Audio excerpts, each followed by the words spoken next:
Beth, it sounds like you need to acquaint yourself with Harold S. Deal's Sniffles and Sneezes.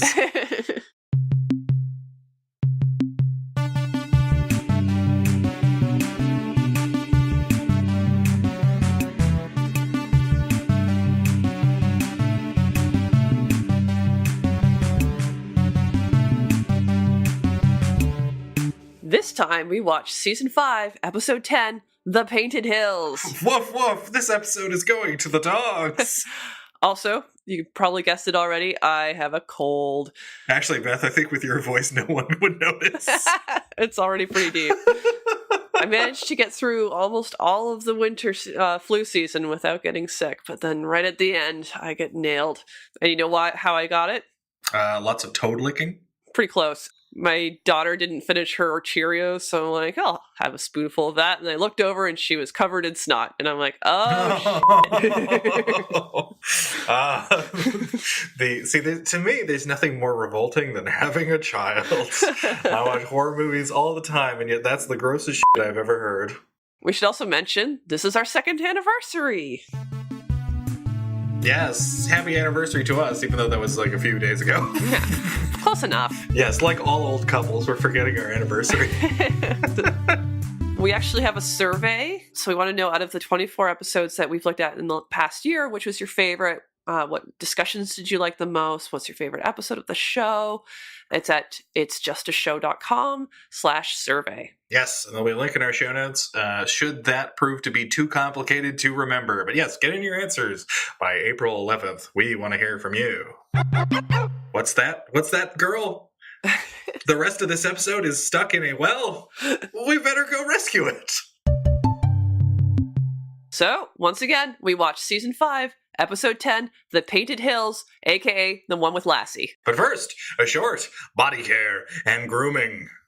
In the classrooms of Middle America, the people are represented by two separate but equally important groups. The soap used to keep people pure and close to godliness, and the filth that makes an interesting face. These are their stories.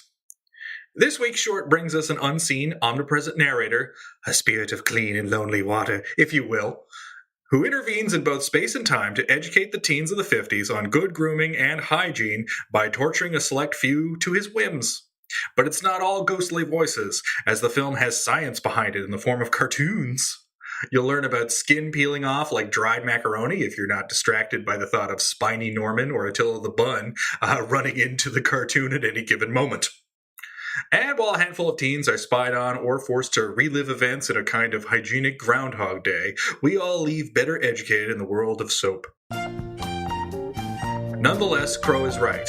People tend to look way cuter without perfectly starched outfits and slightly messy hair. Now time for the actual movie, The Painted Hills.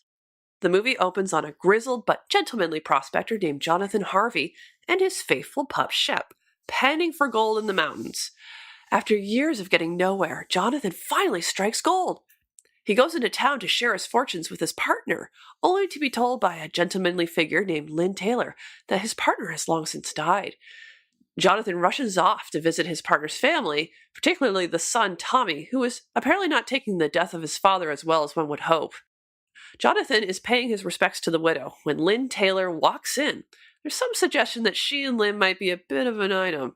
Anywho, Lynn has won the confidence of the mourning family, and Jonathan decides that's good enough for him and makes Lynn his new partner.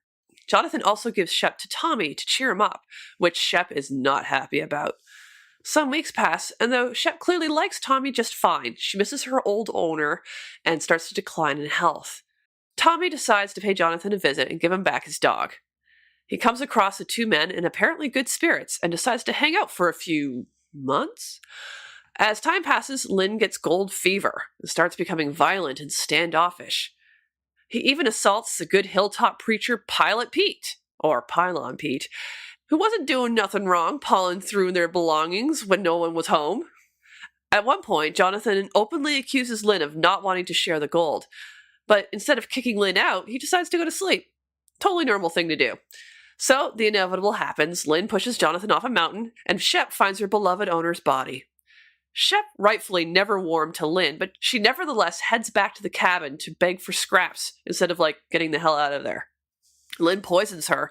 She meanders around being sick, only to be saved and cured by some magical Native Americans. Shep leads Tommy to Jonathan's grave, and the kid connects the dots. Unfortunately, he's a kid, so no one believes him, not even the wise fool Pylon Pete. Having been let down by the human beings in her life, Shep decides to inflict some frontier-style justice. She lures the increasingly unhinged Lynn into the blizzarding outdoors, because Shep knows that revenge is a dish best served cold. Lynn chases the dog to the top of the mountain, and that's where Shep turns the tables, menacing him into falling off the cliff to his death. The wounded Shep is eventually found by Tommy and Pete, and so happy ending, I guess? Meanwhile, high atop on the satellite of love, Crow warms up the crowd with his Jay Leno impression. It's extremely accurate, right down to Tom acting as Leno's guffawing toady/bandleader, Kevin Eubanks. For the invention exchange, Dr. Forrester has harnessed Frank's heart to power Deep 13 with his latest creation, the Cholester Do-All. Since the human heart carries no surge protector, Frank dies. Joel and the bots invent backtalk, a way to leave backwards mass messages to yourself like a musical forget-me-not. After the short, Gypsy moderates a debate as to whether the girl at the beginning of the film is better looking clean or sloppy. Representing sloppy, Crow. Representing clean, Tom. This is very fitting. Joel judges in Crow's favor, which was the only correct answer. Tom blows a gasket, and the debate devolves into a spitting contest. Next, the SOL crew complete their term papers on famous figures in history that look like the cantankerous 49ers, ending on Crow's largely made-up paper on Rutherford B. Hayes. Joel decides to hold Crow back a year, and the robot's excited for a new school year at the same desk.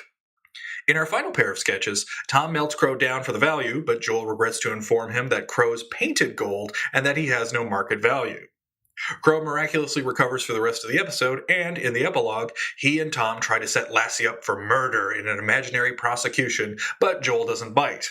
Speaking of biting, Frank spit the dust again, and Dr. F frets in Deep 13 about buying his lackey a new heart.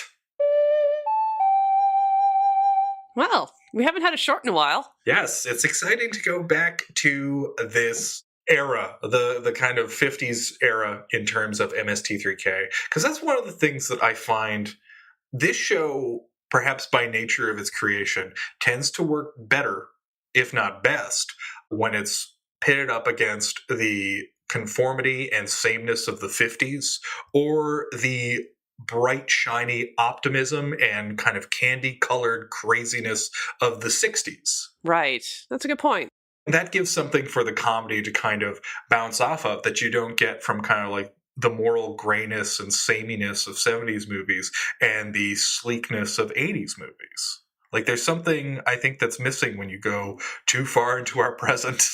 Well, sardonic humor works best when it's bouncing off of earnestness, and there's nothing more earnest than these, post-war educational films. So yeah, they're a good pairing. Yeah, and I think most people, regardless of the exact era that the short comes from, these we all tend to think of these as 50s shorts, even though some date back to the 40s and some go as far as the 60s, that everyone knows what a 50s educational short is by way of pop cultural osmosis. And so you know what that is. You don't have to be introduced to some weird sci-fi or horror or action or family thing. You have this thing that you know, and this nice little condensed piece of riffing to introduce you to the show. And I think Body Care and Grooming is like a perfect example of that. It's like super, super funny. It's got a lot of my favorite jokes in the whole show, such as, what is it? The narrator asks the main woman who is focused on in the short, it's like, and you, how did you get here? My agent booked me. It's the Yeah, that's really great. I have to say, it was a great intro to this episode, and then it kind of went downhill from there. I am not a fan of this movie whatsoever. Oh, see, I hate this movie, but I love this episode. This is a great episode because, again, we get back to earnestness. Like a clean-cut family drama in the style of, say, Disney's Pollyanna is really perfect for MST3K and not something that they did often enough. Mm. And this is essentially the kind of, maybe morality is not the right word, but worldview as the shorts, so that you have this stodginess and yet this earnestness that Joel and the Bots get to play off of. Plus, the movie, as all dog movies make this mistake. Really think that shots of a dog doing nothing is inherently interesting. Yeah, I see your point, and I agree. Like, kind of Little House on the Prairie style movies are great fodder for MST3K. I don't know. I just felt like they really phoned it in on this one. I didn't find the riffs particularly clever.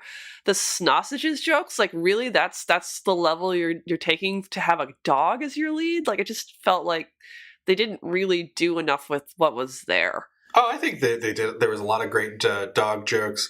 Namely, when someone asks, again, this is going against like the earnest, treacly tone of the movie. Someone asks, like, "Who knows what's in the heart of a dog?" And Crow responds, "Heartworms." Like, there's a lot of really good works. Or again, similar line. Like all of the setups are like this, where someone says something so kind of like hopelessly earnest and obviously funny, like the love of a dog for one man, and Joel just chimes in with, "It won't work." Like there's so much, and even just the shot of the film with the riff. "Oh, there's trouble on the McKenna's Gold set." That's a joke for a very specific group of people, and I'm amongst them. Yeah, I think that seeing a Lassie movie, like I'm glad that they got a chance to do one.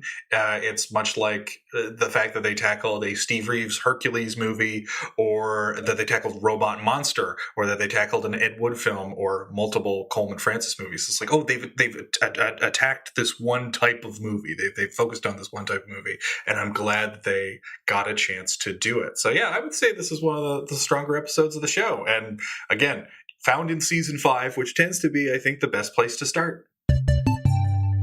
So Lassie. So Lassie. Let's see if I can do the whistle when I'm really sick. That's not how that goes. Yes, it is. That's how much is that doggy the window or whatever it is. Like the Lassie theme is.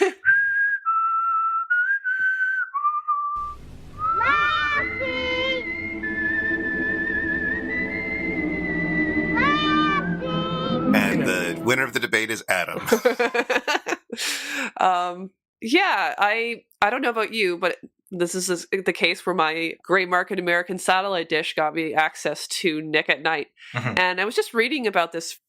Kids love old sitcoms, and I was definitely one of them. So I just like laughed up all these Lassie sitcoms from the 50s where nothing happens really. It's just... Wait, was Lassie a sitcom or was Lassie a family drama?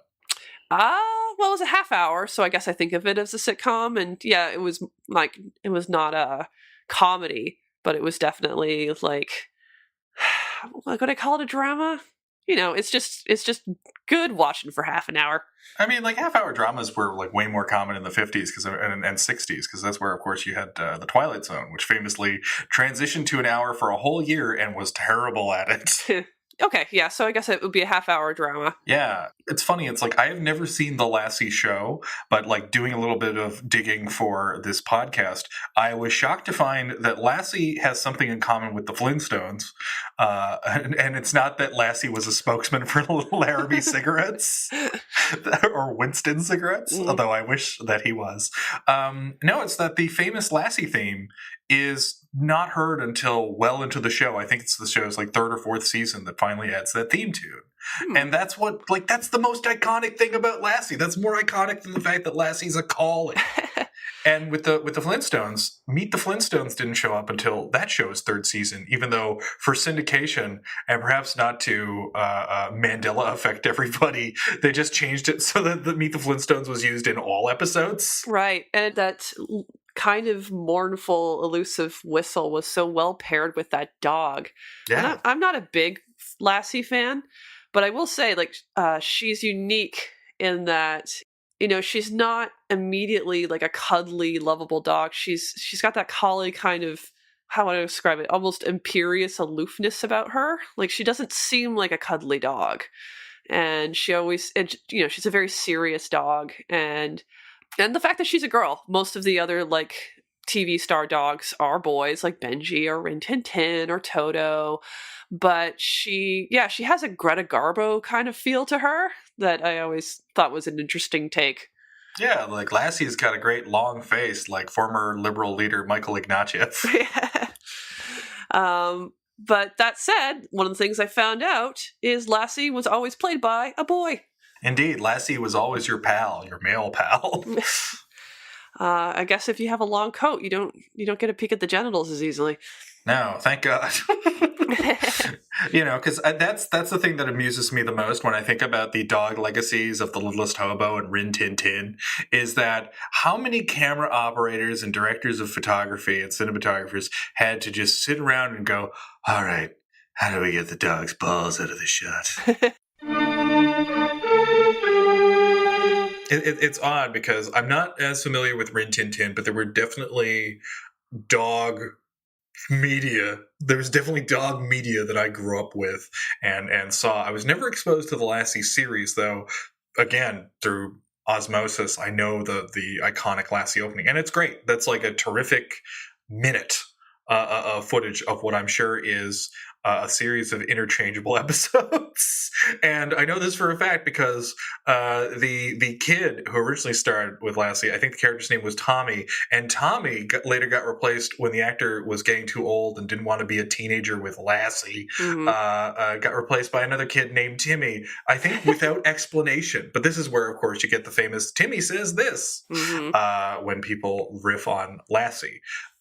But when you watch all this stuff, like I remember watching the movie Bingo or the movie, the TV series Doghouse, which aired on YTV, which had the Puchinsky premise of a cop and a dog switching bodies, and then the dog in a human body dies, so you have a cop in a dog's body talking to people.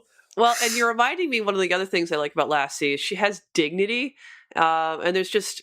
especially in the 80s and 90s, you had a lot of dog movies about sloppy, out-of-control dogs that we were supposed to love. And as an order Muppet, I never appreciated that. So things like Beethoven and Turner and Hooch, I'm like, this isn't a good dog. Take this dog back, Yeah, Saint Bernards and pit bulls, they're just drooling machines, and that's all the camera tends to focus on. Yeah, I mean, but people love that they're just like these chaotic creatures, right, that ruin your house. And well, I mean, dog people like it, but I've always thought they've had some sort of disease.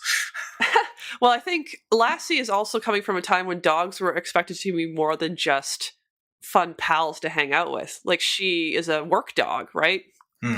And she has that bearing about her that she feels a sense of responsibility, and she's looking after her owners, and she's looking after her pack.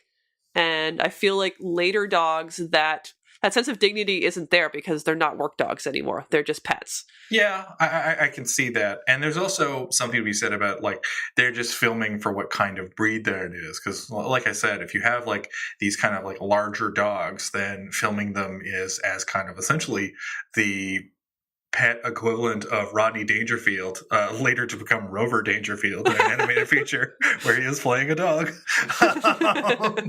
That you have that kind of Garfield dogs just being lazy and messing stuff up because kids like messes, apparently. But, like, it's kind of interesting, too, because it's, like, I think there's, like, a dignity with certain breeds based on how they look. Like, it's all about, like, how filmable a dog can be. Like, if you film a Husky, or if you film a German Shepherd, or if you film a Collie, then you can make them, like, look good and I guess knowable, because my memory of The Littlest Hobo is that London could act, but God only knows if that's true. Right. The only time I can really truly vouch for a dog acting, and it is easier to train dogs for camera than cats, as cats, perhaps wisely, see through the bullshit of Hollywood.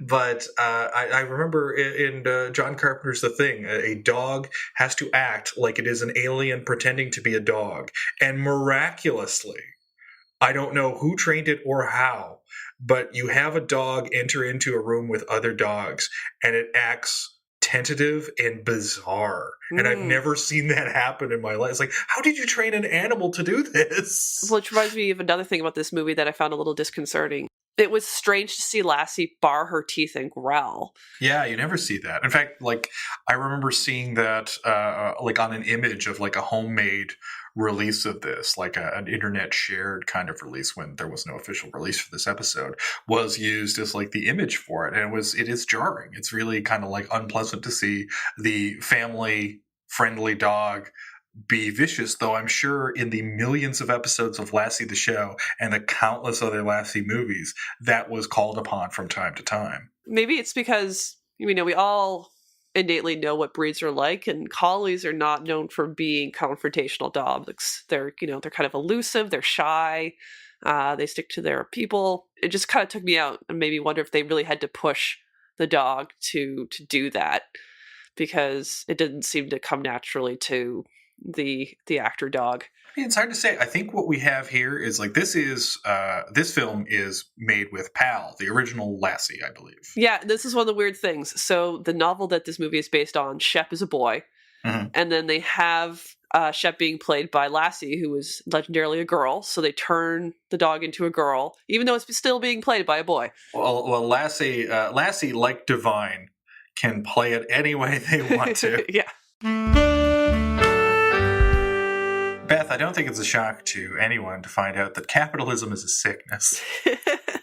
I feel like I don't know enough about the California Gold Rush, so I don't want to say too much about it, because I'm sure that this is something that gets covered heavily in history classes in the US. But as a Canadian, I'm just like, I know it was a thing in the 19th century, and I know about the crazy old prospector screaming gold, gold. But other than that, that's all I got. That's literally all I know about it. It's just people going, "There's gold in them thar hills."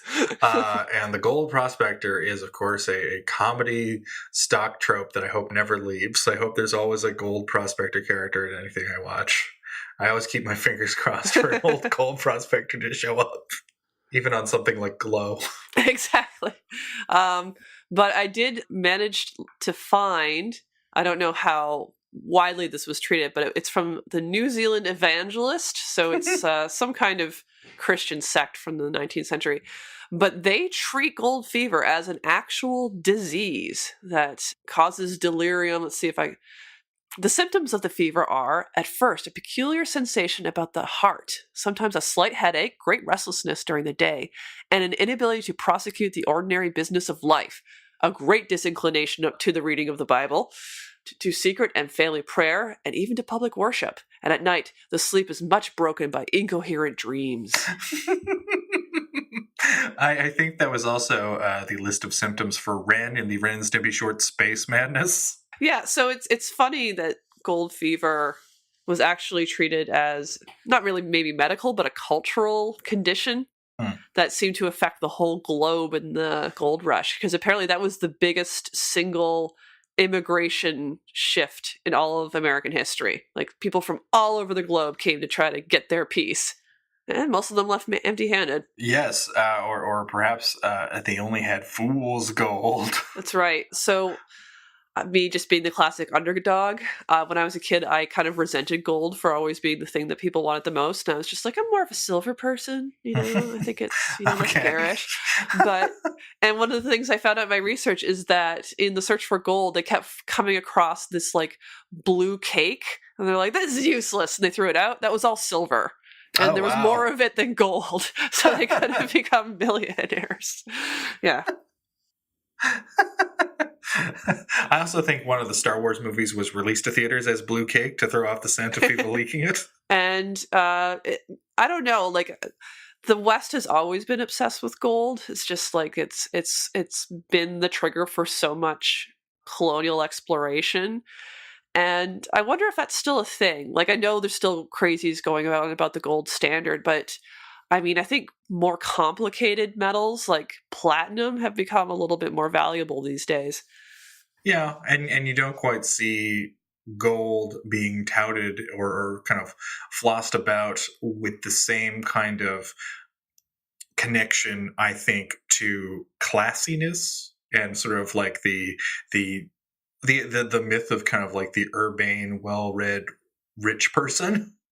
Like, you're not quite seeing that as much. Gold is now just a sign of excess. Yeah. Hence we have like gold frosted foods and coffee with gold in it, which just seems like a I don't know. Gold should be strictly reserved for bars and, of course, lame outfits.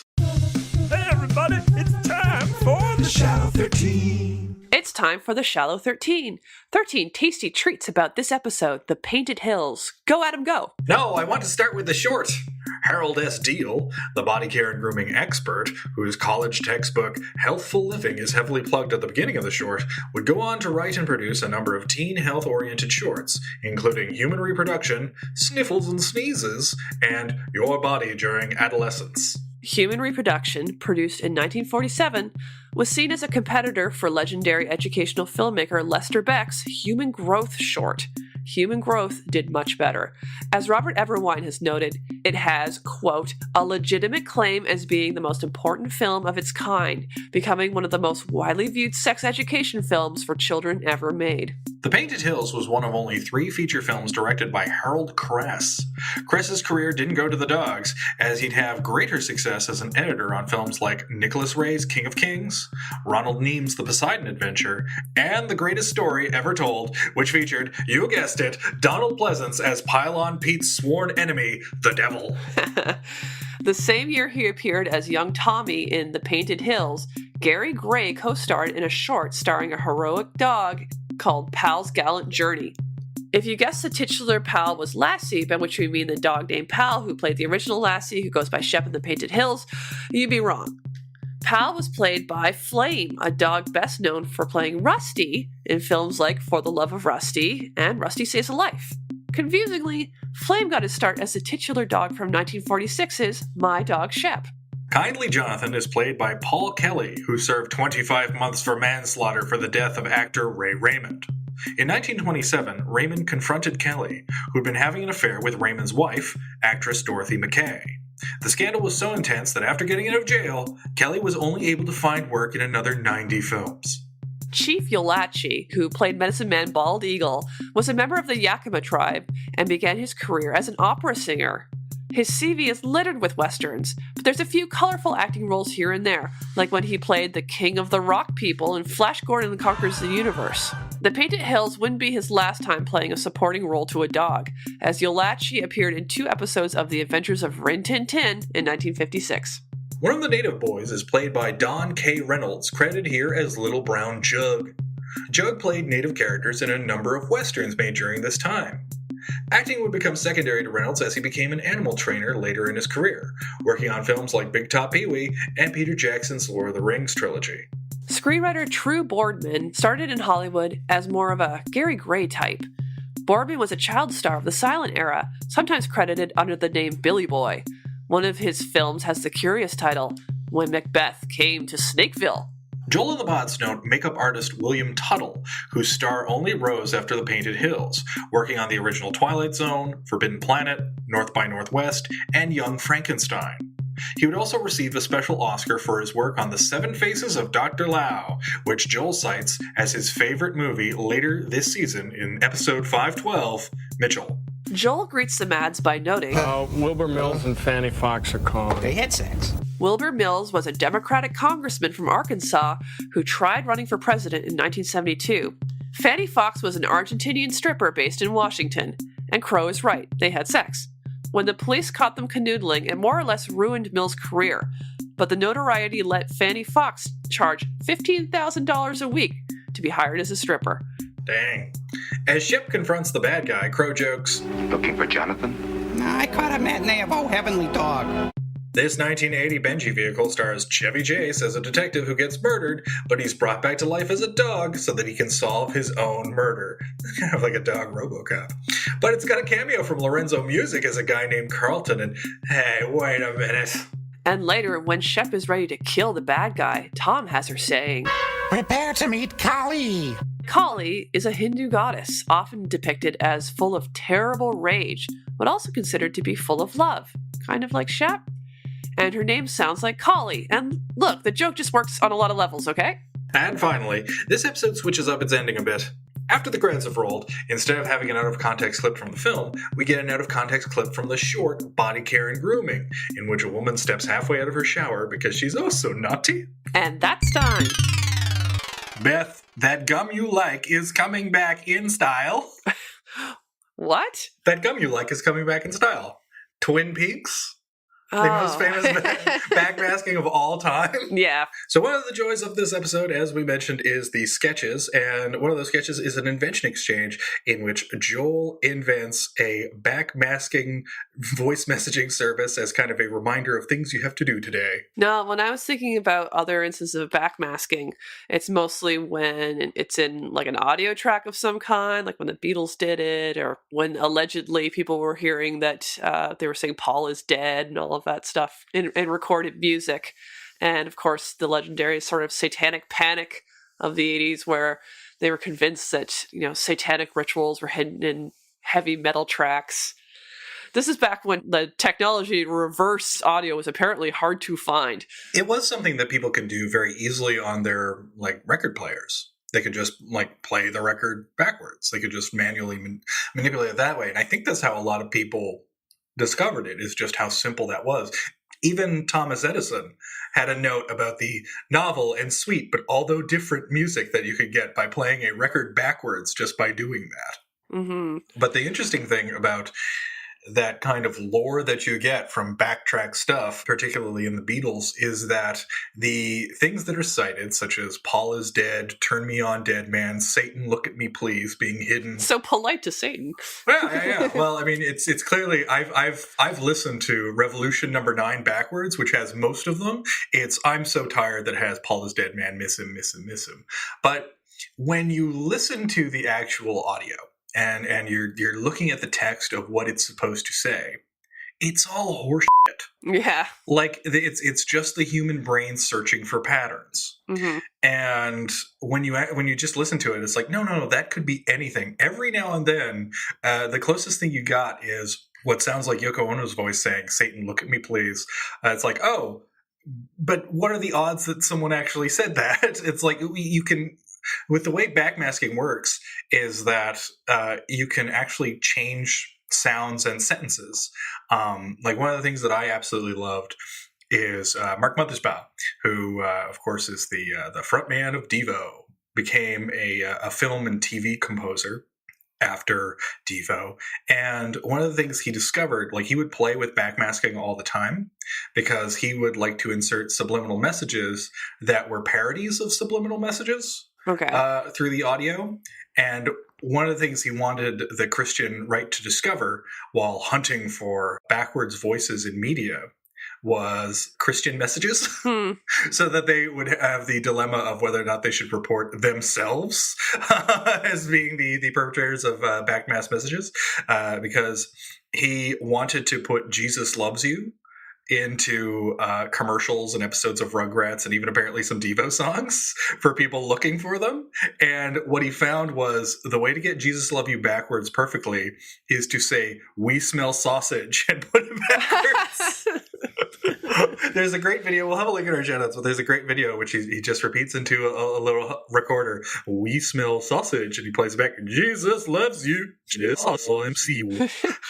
I wonder if that's one of the reasons why people don't really panic over subliminal messaging anymore, is the science is basically out that it actually doesn't work that well. It's not, in spite of the idea that you can subconsciously suggest something that people aren't getting on a conscious level, and actually doesn't seem to have that much of an effect for advertising. I know some of the legendary visual subliminal messaging that used to be purported to be in certain things, like vending machines of Coke. If you looked at it a certain way, you could see a naked chick in it somehow or something like that. Sure. But what you're describing is really just schoolyard rumors, because stuff like that got spread, but I don't think it was ever actually spread by the companies themselves. It just grew from word of mouth. These are old wives' tales. These are telephone games that got passed along. Except when it came to Disney. They loved putting penises wherever they could. Well, that's not true either, because the Little Mermaid erection thing is not true.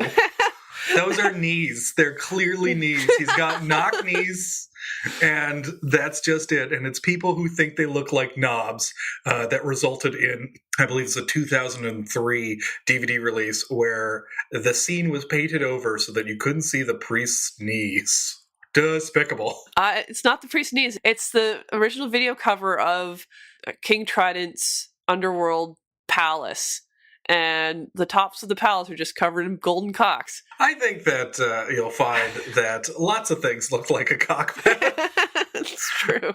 Like it's just weird to me that like a child who would probably never really notice that, and who is largely the one who's going to be handling that media, that has to be taken away from them by these horrible little bean counters and makeshift detectives and pretend detectives who are looking for this stuff, like the people who believe that the dust in the Lion King spelled sex. It did. It didn't. That's not true at all. The only time that naughty stuff has been in cartoons would be the little frames that you would get in Looney Tunes and the Looney Tune inspired Who Framed Roger Rabbit. I think this is of a type though, because this is the same as people who are playing heavy metal music backwards. Like it's, what you're doing is done in such earnestness, but what you're trying to find is ultimately so sophomoric and immature. Like only a 7th grader would think that they have come across something really important here in apparently finding a heavy metal song saying "I love Satan." Like who cares, like even if that was there, like it's such ultimately harmless. Yeah, it's so harmless.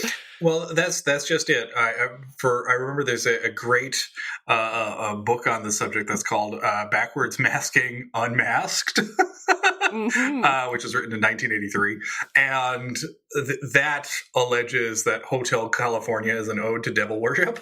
Yes, I have heard that. Yeah, and of course, it's just a bad song. Yeah, there's nothing to it, but.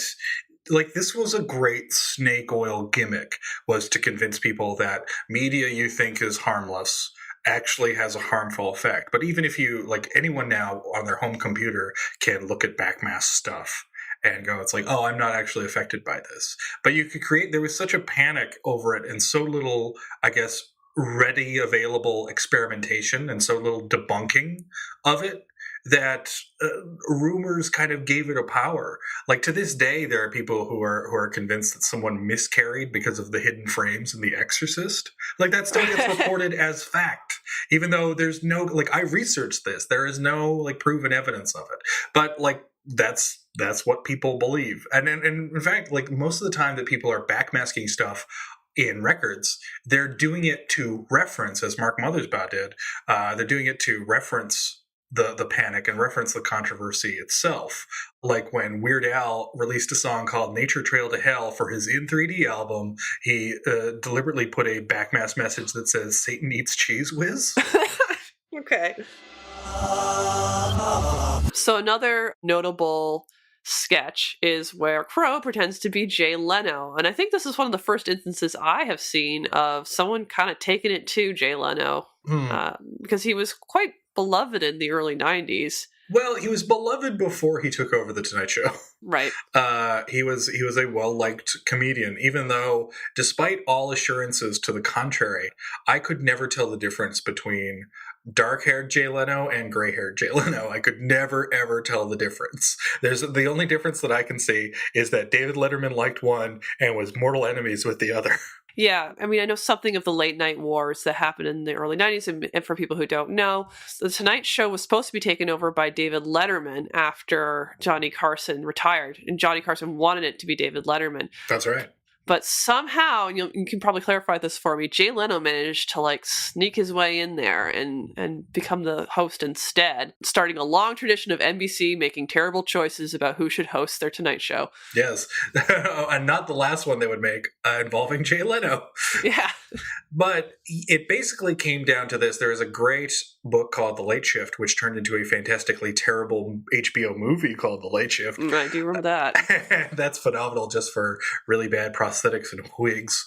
But Jay Leno basically played a sneaky kind of corporate game. He would sit in on meetings and listen to what NBC and other folks associated with The Tonight Show would say about him, sometimes recording these meetings. Like, he hid in a closet to get in it. Like, he did the most kind of like sneaky kinds of tactics to ingratiate himself to NBC and get that job.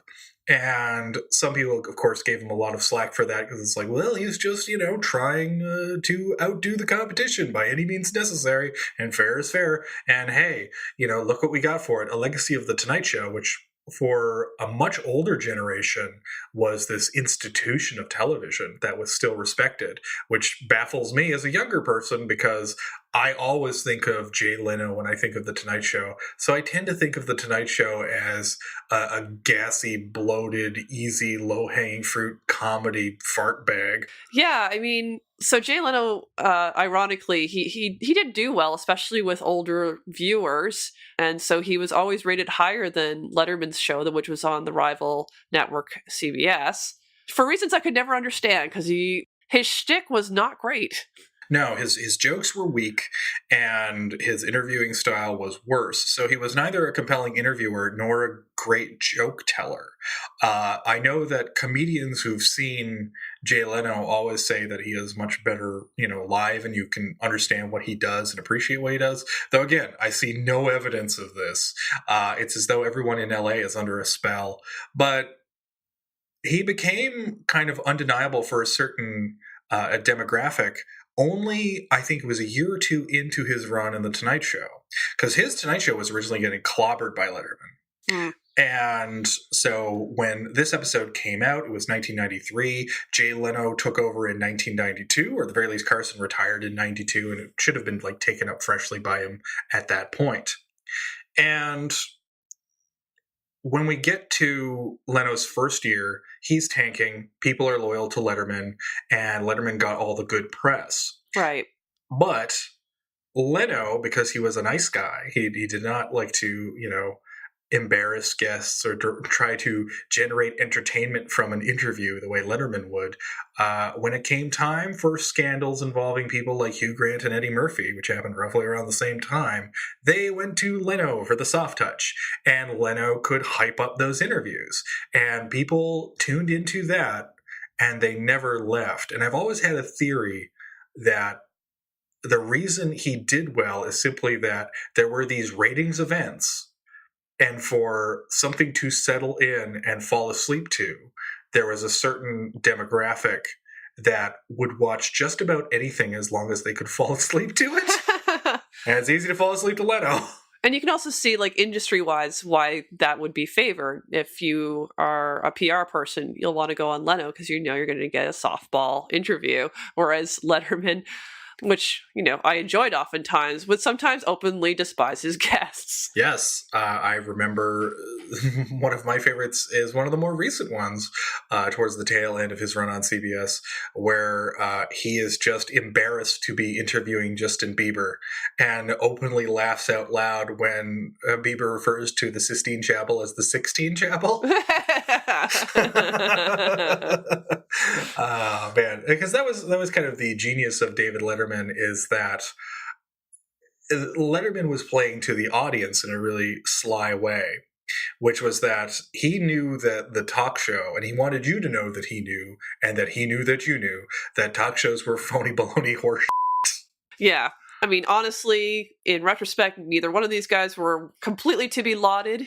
There's some stuff coming out about Letterman's quite sexist and racist writing room, and he never hired a black writer, and he had affairs with a number of his female interns. So I don't want to give him a pass either. Well, I wouldn't call that coming out. I would call that having been known about 10 years ago. Yeah. That was already very public. And so Jay Leno seemed relatively clean as a result because he didn't have that kind of past. But then just recently, John Oliver called him out for how horrible he was to another very low-hanging fruit in the 90s, Monica Lewinsky. And that's just how he treated everybody. That's how the monologues handled everybody. Admittedly, I don't think any particular late night show does particularly well with the monologues. Those have always seemed really antiquated to me. Yeah, they're rough. And it's always just the same 5 jokes of whatever is culturally relevant in that moment, and you milk it for as long as it's worth. And indeed, the Monica Lewinsky potential impeachment scandal, as well as the O.J. Simpson trial, were the things that Leno constantly chimed in on, and as a result further bolstered his popularity. Mm-hmm. I remember one of the big things is that he had a bunch of Judge Ito lookalikes take to the stage to become the 29 dancing Itos. Mm-hmm. And that's not really a joke, but it's a bit of visual, punnery, I guess. It's a bit of visual flair that can attract people to a spectacle. And once they're there initially, at least this is probably how TV worked in the 90s, they stayed. They were complacent enough to stay. Well, I mean, it's about familiarity, right? Yeah. It's about a cozy feeling and the fact that because you're taking these low-hanging fruits that whose appeal really is, I know that thing. It's creating a kind of in-crowd feeling that I think maybe Jay Leno was a little bit better at than Letterman was. That's where you get like the interesting, I think, divide with television, why sometimes good comedy fails, at least in terms of the old rating systems where really smart shows seldom found an audience. And it's because people felt comfortable making Jay Leno a guest in their home, but they watched David Letterman to be entertained. Yes. And I just gotta say, someone who I would personally prefer to talk to, probably Letterman, just because Jay Leno doesn't seem to be able to talk about anything except cars. Yeah, and Letterman doesn't seem like... Well, there's a really interesting... Have you ever read The Comedians by Cliff Nesteroff? Mm-mm. Oh, there's a fascinating chapter in which the Comedy Store is potentially organizing a union, and there are several comedians in the 70s, among which is, of course, David Letterman, who are fighting for a union so that they all get fair wages and are treated appropriately. And someone who would just go to meetings and take up space was Jay Leno. and everyone kind of got the sense that he was playing both sides. He would just go wherever was winning. And that seems to be Jay Leno in a nutshell. So we're going to be talking about these a lot because there's a lot of these kinds of shorts. But I always found these educational films, apparently, especially ones that focus on cleanliness and teaching you how to comb your hair, to be very strange, because we think of the 50s as having, being obsessed with communism. But nothing seems more communist than me than having an educational short that teaches the citizenry how to comb their hair properly. Well, see, Beth, there we have the brilliance of the original Invasion of the Body Snatchers, that by exploring the panic around people behaving robotically, it seems to be both a criticism of communism and then current United States values. It has it both ways. It's whatever you see it. It's a Rorschach test. One thing I will say in the defense, as I have learned, because when I was younger, of course this kind of stuff seemed bizarre. But as I have gotten older and have spent more and more time with large groups of people in schools, on buses, and at concerts, I would really like there to be a national standard of hygiene. Yeah, I kind of agree. I mean, and I have to admit, when I first started watching this stuff in grade 8, the one where it's like wash for 100 years, like, oh, I didn't know I was supposed to do that. That's why you were always known as Pooh Ears Beth. I thought the shampoo was taking care of it. Yeah, I mean, the bots were right when they say skin sucks. But yeah, like it's one of those things where it's like there is something, I think, to be lauded in the fact that like these are done for a public good. And the idea of using the then novel technology of film to provide social guidance is a step in the right direction, and perhaps should never go away and should just be adapted for the YouTube age. Because frankly, as someone who, again, has operated within shut-in groups of people, I've been trapped with large amounts of bodies around me, living bodies, so they have no excuse to stink as bad as they do. I've nonetheless had to deal with some severe BO, among other things. And it's like, man, can we please all agree on the stuff we have to do when we're in public? Yeah, so, and that's basically what these were originally meant for, is taking advantage of the fact that you could use film to deliver a message in public schools. That's where these were usually shown. They were not like shown at the movies or anything like that. Mm-hmm. And so, and it's supposed to be educational, and it just was a great way to disseminate what they thought was going to be very useful for people who were growing up in an age where the norms were kind of being questioned. And apparently, and I'm going to put the link in the show notes, like they were trying to avoid young people having to face the kinds of hardships that the Lost Generation had to after World War One, where they just kind of became really jaded after that experience, by giving people a sense of like how you can be happy, how you can reach your potential, how you can do the things in your life to make sure that you can reach what you want to without getting sidetracked by things you might not know about. And in the cases of something like, say, body care and grooming, I mean, this is really just there. Yes, there are the 50s things where it seems antiquated, like the focus on nice looking clothes or properly ironed clothes seems like particularly 50s and kind of unnecessary. Just however you want. I mean, you'd have to separate that if you're going to aim it at older teens to be like, okay, but dress this way for a job interview.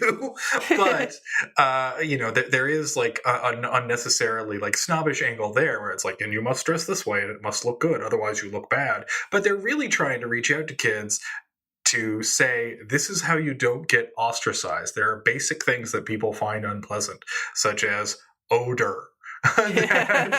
that if you take care of, and it's very easy to do, you won't face that problem ever. And so, like, that's why I feel like the harshness and darkness that MST3K applies to this always works, because the way that these short films are backwards, are always worthy of being lampooned, and being lampooned as harshly as possible. And it feels kind of contagious that like the charm of these movies gets into whoever is watching them. So it ends up feeling playful regardless of how dark it gets, because it like the cleanliness and tightness of the narrative almost invites this kind of dark imaginary extrapolation. Yeah, and there's another point I just wanted to make, and again, this is coming from the website The Art of Manliness. There'll be a link in our show notes. That even though these seem very conservative, right? Like we should all do these things, and this is kind of the base expectation of society. These are actually very progressive, because a conservative mindset about instructing young people is that parents do it. And this, of course, has always been like this, the kind of like sexual assault thing, like, or learning about sex. Like, you learn that at home. This is not something that you learn about in school. That's right. That needs to be kept out of public schools from the usual conservative thoughts about it. Whereas most of these films were done by people who were considered experts in their fields, and they tout that. Like, there's usually somebody with a PhD or a doctor listed at the beginning, and like, this is somebody who's done their research, knows what they're talking about, is actually basing this on dry science and not just, mindless values. I don't know if that was always the case, but that was certainly like the approach they were taking, which, as somebody who has seen the sex curriculum change dramatically over the last few years based on expert knowledge, it's good. Sometimes this is good. Things need to change. Yes, but luckily the Ontario government, though they are not going to be open to many positive changes to the sex ed curriculum, I understand they are reinstituting Posture Pals as part of the school curriculum. Learn to use plenty of lip and tongue action. Well, that's definitely good for sex ed. That's just teaching kids how to work it.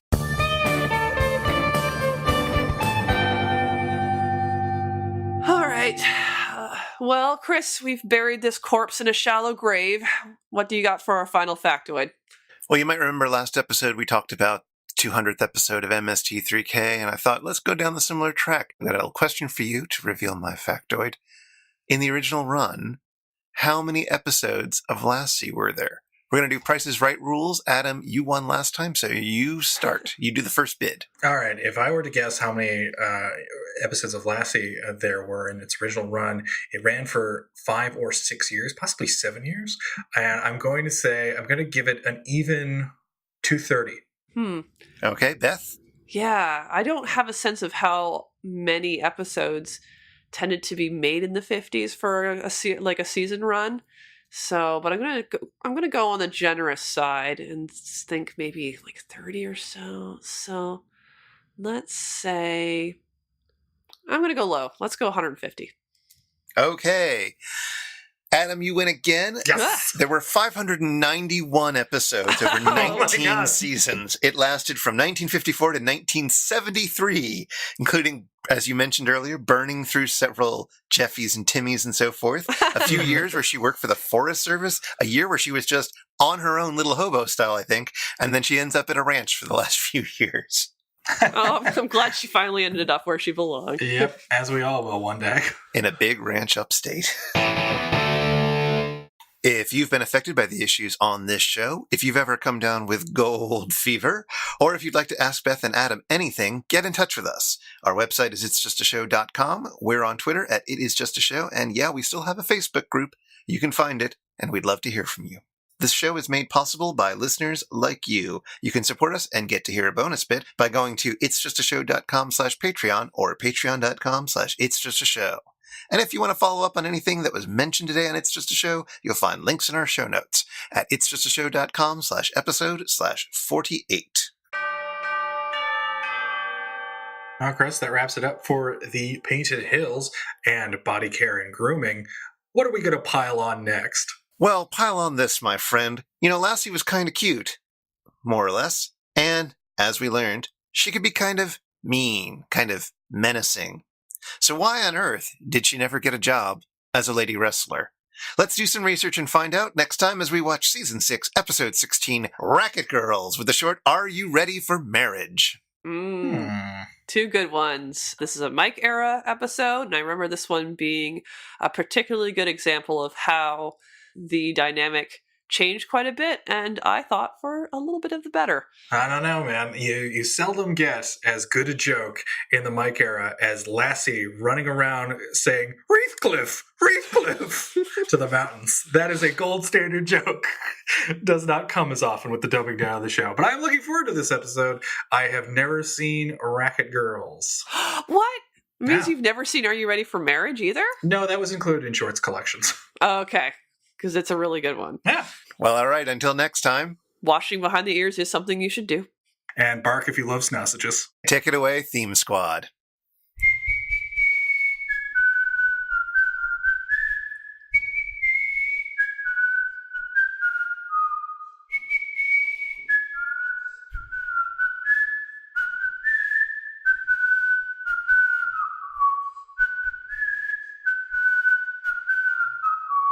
Yes, well,